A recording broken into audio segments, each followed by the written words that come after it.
Proswell of the Fugees is in major trouble with the feds. What up, world? Charles Brown back again talking facts. So, Proswell. Y'all remember Proswell? Y'all remember the Fugees, Lauryn Hill, Wyclef, and Proswell? Well, Proswell, one of the founding members of the Fugees, has been in some real serious legal trouble, and he's facing 20 years. And prayers up for that man. I hope that he can somehow redeem himself of any false claims, if this is actually false claims. Hopefully he does not face 20 years in jail, and hopefully this is all a big misunderstanding. But I do want to talk about the Fugees members. I'm going to read this article and we're going to have a discussion about Proswell.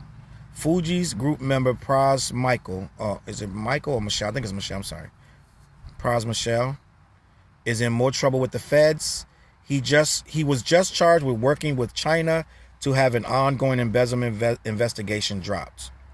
According to the DOJ, a grand jury in D.C. just returned a superseding indictment against Pras and a Malaysian national accusing them of orchestrating an unregistered back-channel campaign beginning in or about 2017 to influence the then administration of the President of the United States and the Department of Justice, both to drop the investigation. Pras and the Malaysian national were already charged with conspiring to commit money laundering.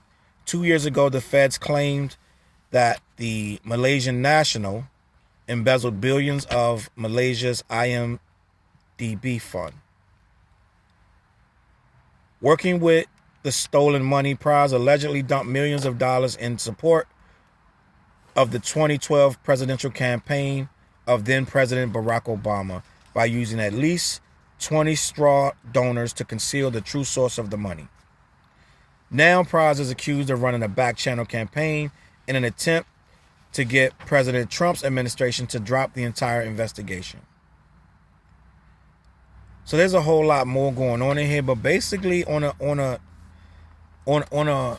layman's level, Pras apparently was dumping money into Obama's campaign from international sources and not saying that that's what it was, allegedly, right? And not saying where it was coming from, making it look like it was coming from all these different places. Millions of dollars. And I didn't mention the national's name. I'm not getting into all that. But millions of dollars into it. And then try to get more money into it to get it, dropped. When Trump got in office, he tried to get Trump to pardon it, allegedly, according to the documents. These are serious crimes. And if the feds catch you playing politics with these type of antics, they will come after you and they will try to make you do very, very long time, because they consider some of these countries hostile countries, and they don't take kindly to hostile countries playing in the elections, the affairs of our country, by trying to alter elections with money, bribes, and things like that. These are very serious charges. So a rapper in one of the seminal supergroups of all times, in the middle of very, very serious allegations. Now, it looks like foreign entities in from June to November 2012, they tried to transfer $21 million. And all of these things are illegal. They even got Leonardo DiCaprio. Let me get the other paper. Allegedly Leonardo DiCaprio is going to be testifying against Pras. That's what they're saying in the upcoming trial. Let me read what they're saying. According to Politico, Leonardo DiCaprio, the actor, and several officials from Donald Trump's administration, will be on the witness list on November 4th. The feds accuse him of campaign finance violations, right? So even Leo is involved with this situation somehow. And Leo is a civilian. He's not going to sit there and try to play super thug and try to tell no lies for Pras, and his ass up in jail for 20 years either. So I want to keep an eye on this because Pras has been for a while not just American politics. I believe Pras also was investing in Haitian politics in Haiti, if I'm not mistaken. I also believe that him and Wyclef kind of butt heads on some Haitian politics when Wyclef was running for president of Haiti. I believe, I'm not sure. If I'm not mistaken, I believe I remember Pras well talking about him and Wyclef weren't seeing eye to eye because he did not back Wyclef for the presidential nomination. I believe he backed a young guy or a different guy. And I believe that guy may have won. I don't remember 100%. But he did not back Wyclef, which is a whole nother mess. They got Wyclef. They accused him of dabbling in funds of his campaign, if I'm not mistaken. So it's just a whole lot.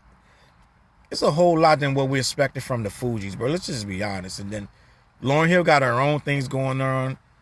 Her daughter just supported the White Lives Matter movement when Ye put the shirt on. So it's just like everything is just, it just seemed weird than what you're listening to the Fugees who we came to revere in that little span of 2-3 years of what the Fugees did, right? Actually, it was a little more than that, but the stuff, the music that they created, the rhymes they wrote, and they were very, very conscious, very woke before woke was even a thing. The Fugees embodied everything of just righteousness, blackness, good vibes, healthy living, just everything. It just felt like they were just true and living, and they seemed like they were heroes, bro. They seemed like we could idolize these guys. And I don't know what's happening right now, right? Couldn't find out Wyclef and Lauryn was messing around. Wyclef had a wife, but he was cheating on his wife with Lauryn, and then he broke Lauryn's heart and went somewhere else, and now Lauryn wrote a whole album about Wyclef. Like, it's like, what?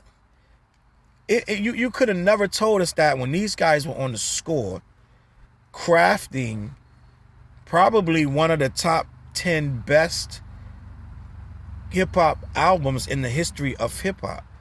The Score is possibly one of the most creative concept albums that stands the test of time. I tell you what, if you put The Score on right now, it hit just like the same when you first heard it back then. It's better than a lot of stuff right now. It's better than a lot of stuff that came out since it came out. And it still holds up. It doesn't feel dated. It doesn't feel like, man, I can't relate to this no more. It feels very timely. Like, even right now, a lot of the stuff they saying literally holds weight right now, and nothing's changed. Nothing has gotten better. We still have a lot of the same political problems, but to see the Fugees as grown-ups, to not be anywhere, in my opinion, what we saw them in our eyes back in the 90s. What year the Score dropped?